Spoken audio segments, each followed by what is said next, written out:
Welcome back to the show. Lou and Jackie here, along with our good friend Sheree Clark. And of course, you realize that summer is coming to an end. We just heard that meteorological summer comes to an end tomorrow, Jackie. So, you know, a lot of people in the summertime just like to curl up and maybe on a hammock or something with a book. There you go. And Sheree Clark with Fork in the Road. That's kind of what we're covering today, is some great reads that are probably, as we can come to expect, good for you at the same time. Good morning, Sheree. Great to see you. Good morning. Well, I usually come up with the content for what we're going to talk about based on a page from my own playbook, something that happens in my own life. So this summer, one of the projects that I had set out for myself was to clean and redo my entire home office. Okay. Which meant, and I've got a ton of books in there, and so I took the load of books that I was ready to let go of, which is hard for those of you who are listening and who are book people. It's hard to let go of your books. You know, they become precious. So I took them to Half Price Books, and get ready, sit down. I got $368, which how many books? How many books? That's what I'm saying. That's a lot of money. Half Price Books gives you sometimes like 25 cents for a book. So trust me, I made a few trips. And I love fiction, but what I did was I went through and I said, I'm going to keep the books that really speak to me, and I'm going to keep the ones that I still am not done with learning about. And so I brought a few of those today, but I also wanted to make a few points about reading, and we're coming into school, and let's just jump right into that. Do you think? Okay. Let's do it. Okay. So the first thing, the book that I'm reading right now that's on my nightstand is this one. In fact, I even still have my unfancy bookmark. Yes.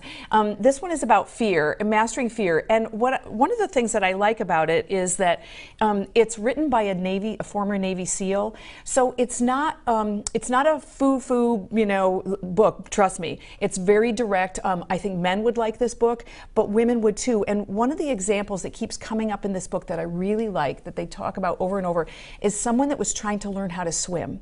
And there was somebody that was very fearful of the water, and it talked about the way in which this Navy SEAL taught this person how to swim. And it had to do with bite-sized chunks. And when I read it, I thought to myself, that is exactly how we overcome fear of everything. Mm-hmm. So it's one of those books that you can take and apply to anything. And fear doesn't have to be something huge and magnificent like fear of swimming or whatever.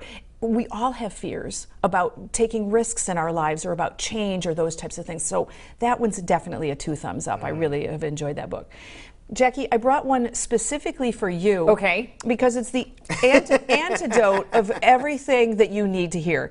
A Year of Yes by Shonda Rhimes is a fabulous book for people who are not living their lives fully and who are maybe saying no to opportunities out of fear, out of whatever reason. You are not one of those people. So I think you should read it, because it will be a way for you to reflect and say, you know what, I am doing all of those things. Maybe I could pull back a little bit and learn to say something else. But for those of us who, which is most of the population, who could learn a little bit more from taking more risks, doing more things, putting ourselves out there. So what she did in her book was she talked about, she said yes to giving a commencement address. Talk about fear. I mean, even those of us who aren't fearful about speaking publicly, that's enough to be. That's a big deal. That's a big deal. Well, that's the number one fear of most people, is speaking in public. So I can understand why that would be a big one. Yeah. Huge. And she said yes to it, even though she didn't want to. And you're supposed to be inspiring young minds and everything else. Yeah, that would be a little daunting. Yes. And she said yes to things like fixing personal relationships. Yes to opportunities that she would normally have bowed out, a family obligation that you're like, that doesn't sound like any fun. Yes to everything. And she talked about her learnings. And then underneath that, there's a journal that she has that's nice. Also, so if you decide to do your own Year of Yes. You can take your own journey with this book. Exactly. Oh, I love that idea. Yeah. I love that.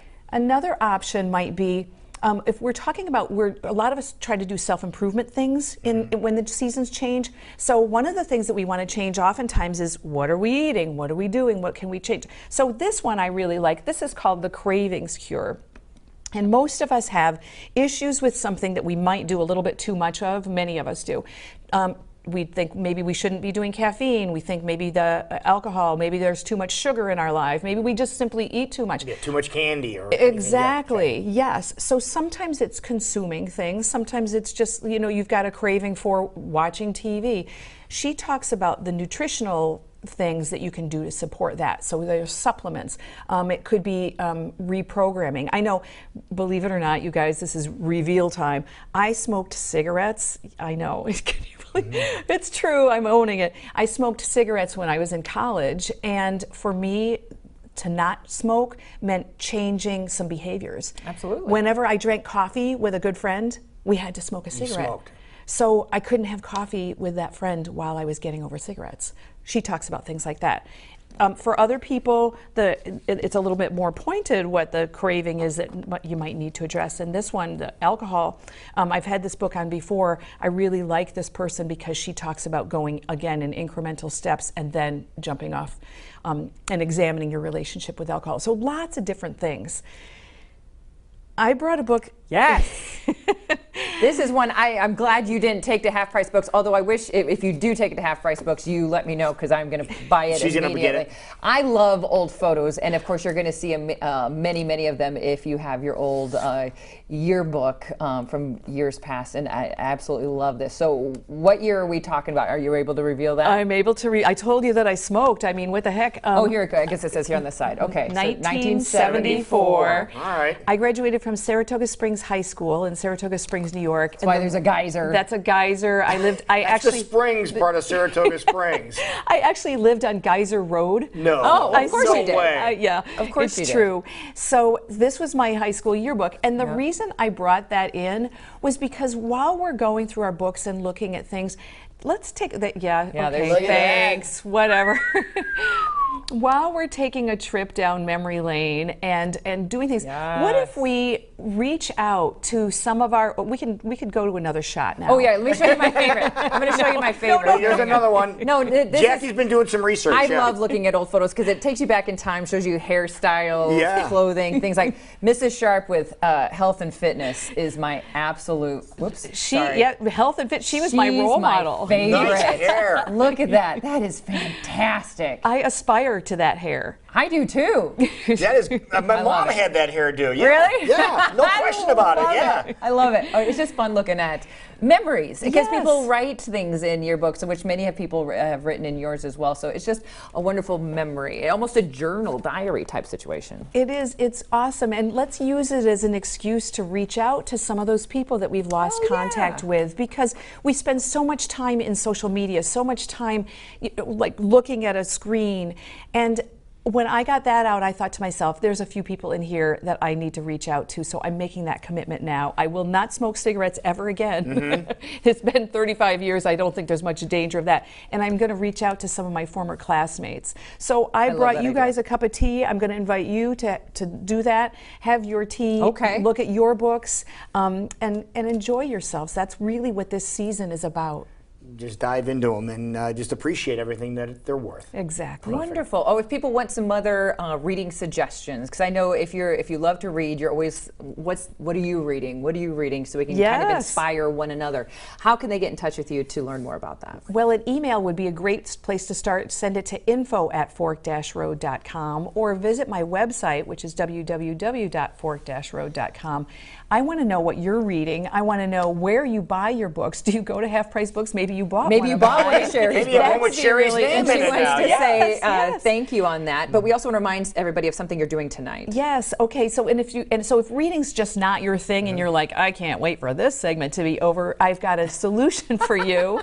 I'm doing an audio training this evening, and it's free, and it's called Get In or Get Out, and it's all about energy and the energy that we put into things. So there's a lot of times that we'll do something that we're really involved in and really excited about, and it consumes us. And there's other times that you're kind of just phoning it in. I'm going to talk about that and what to do if you're in the phoning it in zone. Okay? So if you want to do that, why don't you just send me an email and I'll send you the link to that. It's perfectly free, and there'll be a replay if you miss it. So I would love to invite, and I'd love to hear from our local audience, because I get a worldwide audience for this. I want to hear from local people what you think of it. And what time are we doing this? It's at 7 o'clock tonight. 7 o'clock tonight? 7 o'clock Okay. tonight, yep, and that'll be live. And these are really good teas here. What did you bring over to us real quick? So I brought you the mango ginger tea, which I really knew that you would like because you're the ginger fan. And Jackie, you have Bancha Hochica, and the reason I picked that is it's a twig tea. It's got a little bit of caffeine, not a lot, but it's really good stuff. So and delicious, really and has a little good. bit of green flavor to flavor. it, yes. And to me, I like to make rituals when I'm reading, so that's why the tea, tea, books, and I also bring a little cookie snack. Yeah. I got your back. You're good. You're making a wonderful, homey feel of really digging into something we can be better about ourselves with. In spite of the fact that you showed the picture of me. And now it's going to be online forever, just so you know. You can go back and see Great. Sheree's pictures later on. Wonderful. Thank you so much. You're so welcome. All right.